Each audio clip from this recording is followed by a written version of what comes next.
Hoo. I've got these DMT afterglow. Of the all over mind and body orgasm. Before I took it, I was asking if I could see these god-type figures in the clouds that I've seen on other occasions, but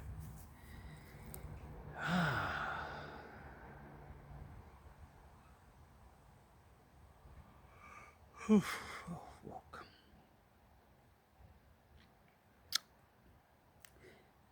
It just shows you something different all the time, and it was amazing. And it's kind of like it's just a different dimension. It's another world, and it feels beautiful.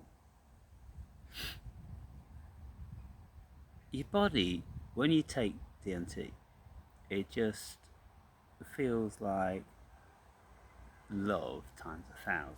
You know, whenever you felt love, it's like love times 1,000. Okay, here it is, love explosion, and then very very quickly you just another world. And you know, in a place like this, and the church, stop pretending you're Lego, church. This is what man-made stuff does. It like pretends it's Lego, and it just looks cartoon-like, and the trees look cartoon-like. And when people start talking about the simulation, cheers.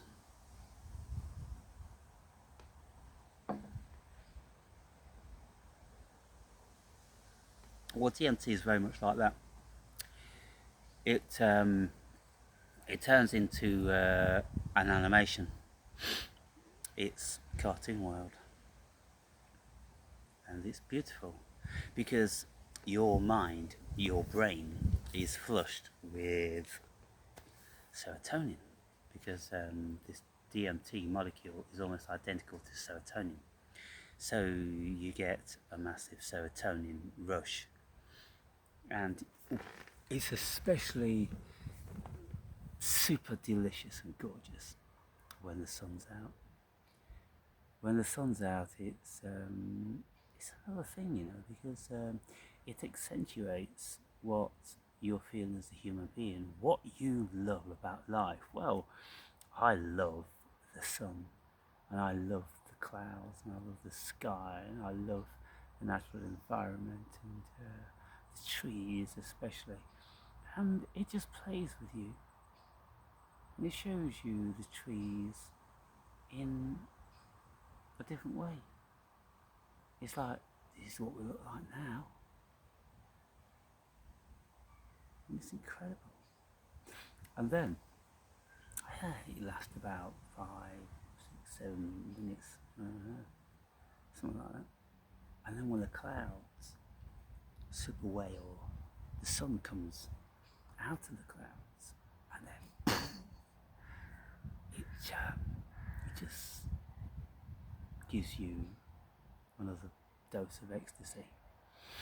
And the clouds this time, they were kind of like, it goes very computer-like. It's very CGI. All the trees and everything, they look CGI. And all the grass was like in hexagons. So it's got this thing, it knows about symmetry. It knows about math, it knows about simulation, it knows about artificial, it knows about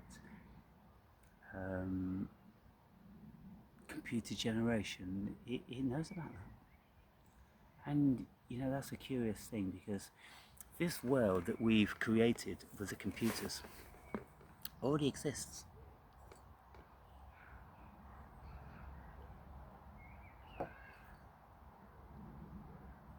And so when we look, if you wanted to know what a simulated DMT experience is like, then you Google that, YouTube it, and then you'll see all this different sort of stuff, and it's kind of like, yeah, there you go. Couldn't have said it any better. It's not exactly what you're going to get. You're going to get whatever you're going to get. You're an individual. You're going to get different stuff, and you're going to see different stuff. And every time I do it, it's different, and it's just a whole new experience. It's incredible. You see, I get this feeling within me that I need to do psychedelics, DMT, yeah, mushrooms. I'm going to be doing mushrooms very soon. I'm going to be doing acid very soon, and I'm going to be doing ketamine. And there's a calling. I'm not quite sure whether I'm going to do the acid trip next, or I'm going to do the mushrooms. I think I've got 3.5 grams of mushrooms, psilocybin, samalassita, and that's a decent trip. 5 is better. 5 grams is better, but that's all I've got left. I've got 2 acid tabs, and I've got enough ketamine for breakthrough, for a keyhole experience. I've never done ketamine before, so I've never done acid before, but I've got this wood in mind in my favourite national park, and it's such an incredible, mystical, magical wood that I'm going to do my 3.5 grams in there, because I've got the calling, and nature, when nature calls, when psilocybin calls, when the mushrooms call, and that's like a 6-hour trip.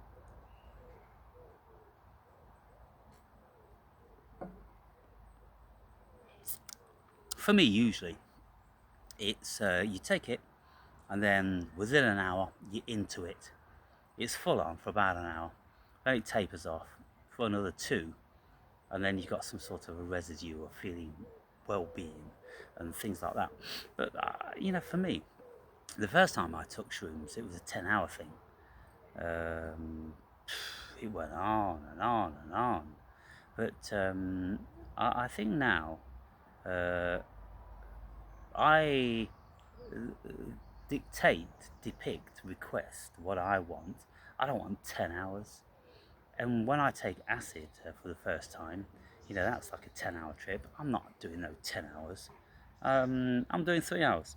I'm doing in and I'm doing out. That's just how my mind works. And it's like with alcohol, I'm in and I'm out. I get in and I get the full experience of feeling, that level of dissociation whilst you're pretty, inebriated. And then I go, okay, that's great, I'm done now, I'm ready to eat. And I eat, and poof, it's all over. But it is about setting, people.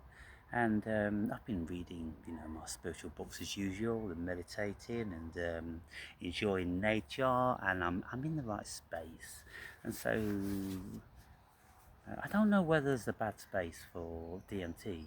I mean, some people tell me that they've had like, negative shit in DMT, but seriously, people, I've took a minimum of 200 DMT trips, and I've never had anything remotely negative. And so I can only assume that it's the power of the negative mind projecting. It's overpowering the DMT, and it's giving some negative shit. But for me, it's just a display of beauty, magic, and wonder. And then, I don't know what's happening with my nose now. It's all, I'm not snorting anything, I just smoked it. But when you've seen these things, it colours your world, because you know that it's just a few inhalations away and you can be back there again, and your whole body will be filled with ecstasy. And in my book, I write about my DMT experiences, and I question, is God a psychedelic? Because the things I've seen on psychedelics is very in line with what biblical prophets saw. Very, very in line. And 2,000 years ago, when we were much less sophisticated, well, I think you'd have every reason to think that God lives in the sky and God's this bearded bloke and everything, because I'm pretty sure with these substances, that's what people were seeing. They were seeing all different sorts of shit. And you do see angels and kind of like, not demons. You don't get the feeling these things are demons. You don't feel anything from them. You don't feel an energy from them. You don't feel anything is overpoweringly love or overpoweringly negative. The first time I saw God in the clouds, it was just like, wow, that's God in the clouds. And it was just a bearded, balding bloke, bald with long hair at the back, about this long, with a beard, with a toga, and just reclining, looking out. These DMT entities, they don't have any emotion. They're just stills, and they're looking. And it's not even like they're looking like Mona Lisa, because with the Mona Lisa, it's kind of like there's a hint of something. Is it a smile? Is it that something sardonic? You know, is she taking the piss? What is it? What's going on? And of course, that's Leonardo da Vinci's genius of depicting such a thing to keep people guessing. And so this is what DMT does. Well, it lets you make up your mind. And when I saw this figure in the clouds, I'm like, well, a toga figure, big beard and everything, sounds exactly like what I've heard from the Bible and what God's supposed to be and where he's supposed to live. And okay, I can go with that. And then on subsequent occasions I saw, like Greek gods, Zeus, Apollo, whatever, long flowing beards and hair flowing back, and, you know, launching across the sky, you know, with strong arms and, you know, muscles. And these guys, they look about 70 years old. And I don't think there's any reason why we can't look like that at 70 years old. I mean, I'm 62 in a couple of months. And I'm pretty sure if I keep up what I'm doing, which I think I'm going to be, then at 70 years old, you know, I've still look pretty good.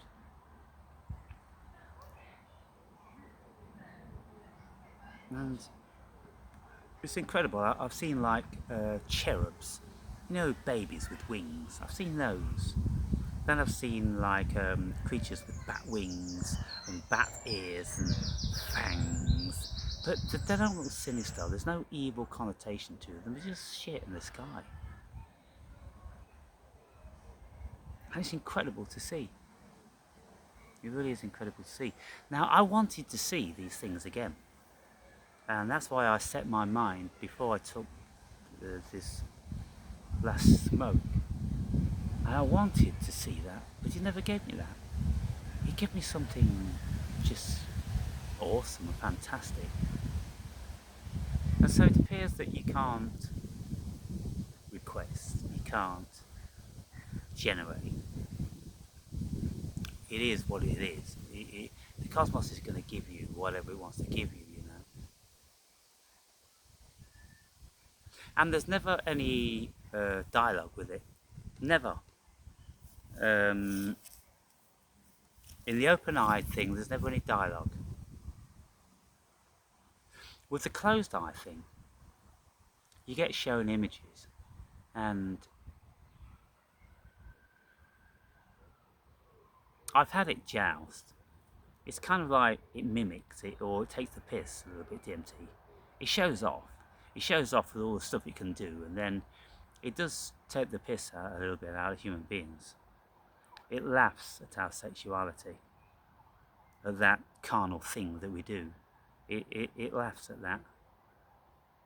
Not in a demeaning way, just in a curious way. It's kind of like, you guys, you copulate, you masturbate, you ejaculate, you do those things. And I wonder if they have some sort of envy. And this is why, you see, when we get astral beings come to us, they come to sex, they come for sex. Before I had any out-of-body experiences, I was listening to one guy, and he was gay. And he was saying how he was taken advantage of in the astral. And, you know, he was saying he was raped. But, well, I mean, I've been kind of raped by women. They come, they pull you out of bed, they sit on your face, and they sit on your cock. And so, yeah, it happens. And experiencing it is believing it. And then when people take intravenous DMT, they'll have crocodiles or praying mantis copulate with them, or do operations on them. All different sorts of weird shit like that.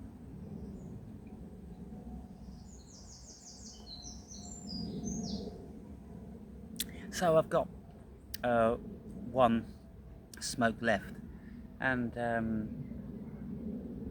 I'm in two minds, because I was thinking, well, I'll take it when I take the mushrooms.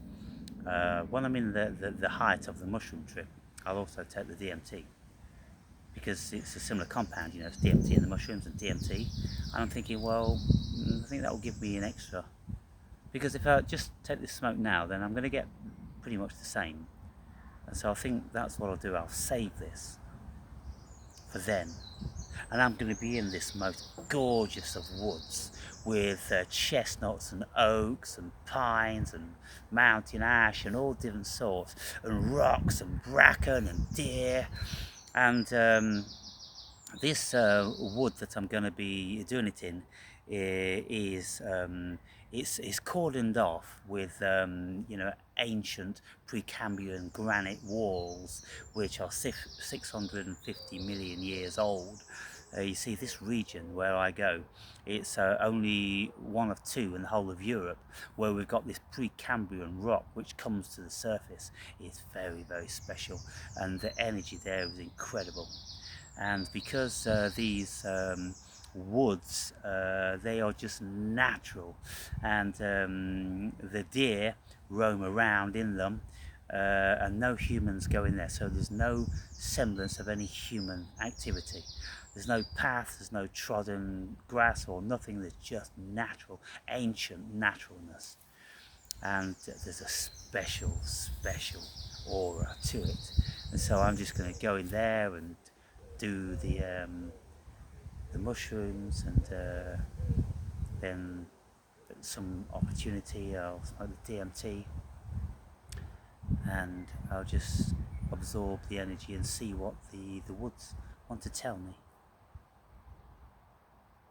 So last time I did shrooms up that park. I went into a pine wood, and this pine wood enticed me in, and it had sex with me. There's no other way of saying it, people. It enticed me in, it seduced me, it had sex with me. For about half an hour, it absorbed my sexual energy, and the whole wood was permeated with sexual energy which was coming from these trees. And I'm like, wow, you trees want human sexual energy? You see, people, when you get into this spiritual stuff, you'll discover that the whole cosmos wants human energy. Because the cosmos is an energy exchange. And okay, so I'm a human and I know when things are feeding on my energy, but everything feeds on everything. And so I guess all other animals, they'll feel that too. Depending on how sentient they are, they're going to feel um, their energy being extracted. Now, whether they are being eaten or whether something else is going on, everything's vying for your energy.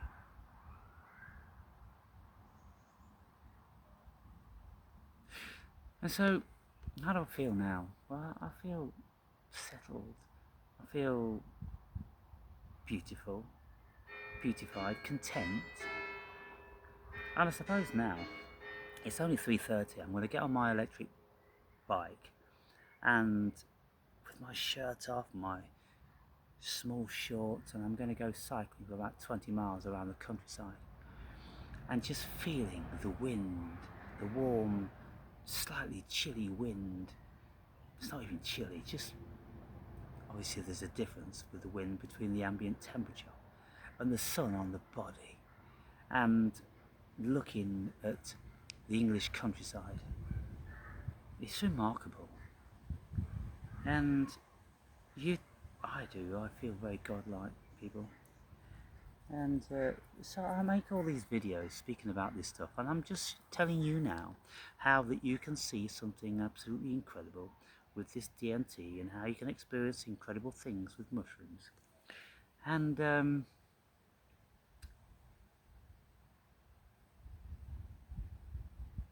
depends what you want. It depends what you want, people.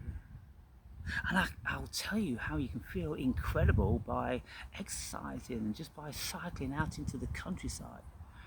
You know, if you're fit, I used to do it with my mountain bike, and I still do this circuit 4-6 times a week on my mountain bike for the exercise.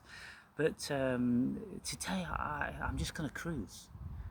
I'm just going to cruise. There's no effort on the mountain bike. All you got to do is just keep turning the pedals, and you go at 15 miles an hour.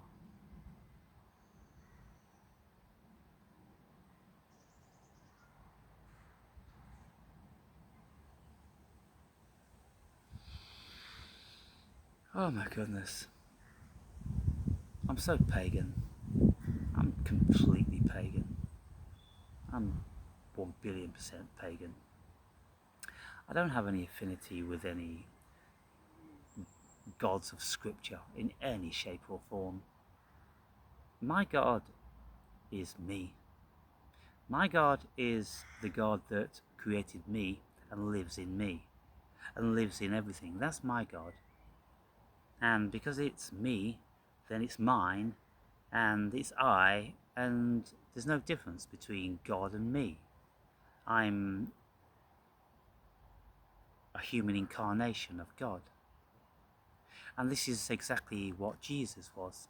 He was a human incarnation of God, because God wanted to experience what it was like to be a human being, so he too could evolve, because being a human being, we're presented with so many challenges. And in this book, Answer to Job by Carl Jung, it's a fantastic book. And of course it's going to work for you if you know about the Bible, and if you know about religions, and if you I don't know, if you're broad and expansive and you've had lots of experiences. It worked for me. At this moment in time, it worked for me. And I think that's why, I only just read it recently, because things come to me when the universe knows I'm ready. And if I read it 2 years before, I probably wouldn't have been ready for it. But I was ready for it this time. And I've just read it twice and really concentrated on what it was saying, because you have to do this with any of Carl Jung's stuff. You really have to concentrate. And you have to be endowed with this stuff. You can't just start reading Carl Jung as a novice. You're just going to be lost. I mean, I've been reading this stuff and listening to this stuff, people, for 16 years on a daily basis. I've done an enormous amount of studying, and the fruits are whatever you see. I can tell you I'm enlightened, I can tell you I'm in the bliss, I can tell you I'm God.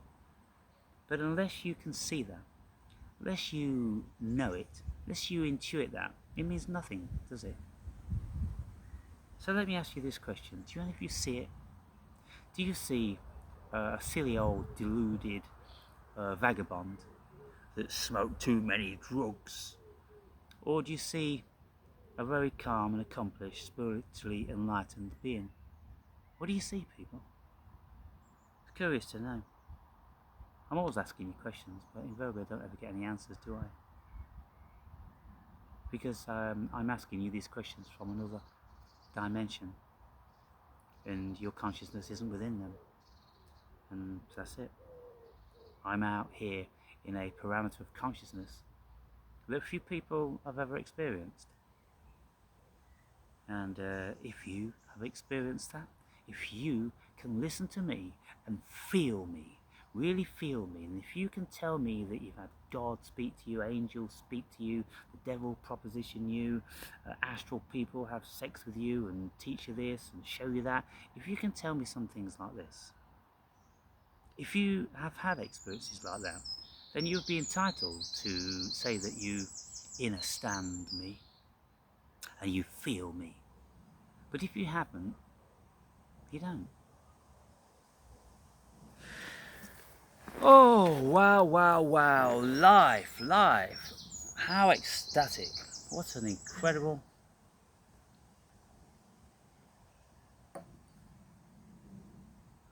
What a blessing. And, I wonder, and I do have empathy, and I do have compassion for people that are not feeling what I'm feeling. And this is one of the things I speak about in my therapy sessions. I'm like, well, I just have this thing. It's like the cosmos wants me to do it. The cosmos wants me to show people, to help people. And, the therapist is always saying to me, so what are you trying to teach me? Do you want to teach me something? And I think she feels a little bit condescended or demeaned. But if she was awakened at all, she'll be able to see that my experience is absolutely vast compared to hers. She's just a psychologist, she's just a therapist, and there's no indication to me this 30-year-old woman, or no more than 35, she's a baby. What does she know about life? But she's always trying to bring me down to the narrow parameter of her profession and her control, because then she can feel accomplished about what she's doing. Otherwise, she feels absolutely lost and bewildered. And so I'm going to be speaking to her about my spiritual awakening and my enlightening journey, because I don't think any of my issues pertain to my childhood, or my being shot in Africa, or encountering a evil narcissist. Those things, they were issues for sure. But the greatest bone of contention and issue and transformation in my life was my spiritual awakening. And now it's just changed everything. It's just completely changed everything. And I'm a different person, I'm a different consciousness, the world's different, everything's different. And so I want to see what she says about this.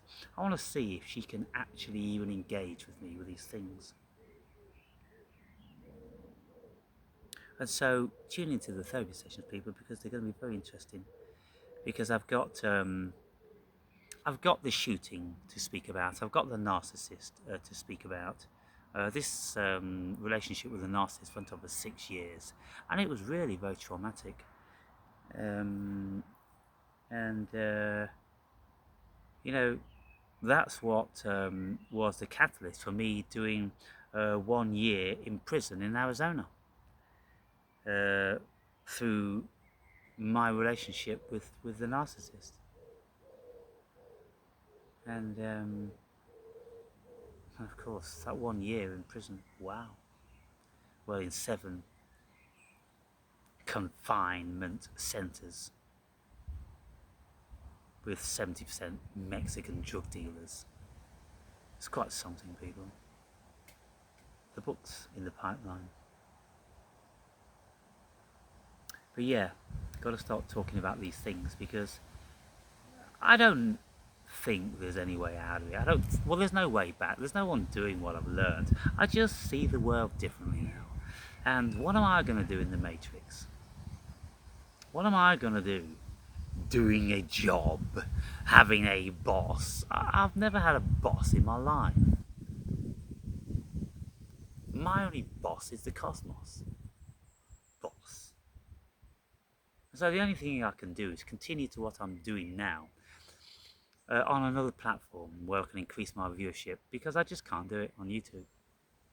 They've absolutely got the breakers on. And, you know, I watch lots of channels, and I see channels that, you know, don't even really come close to the depth and broadness of the things I speak about.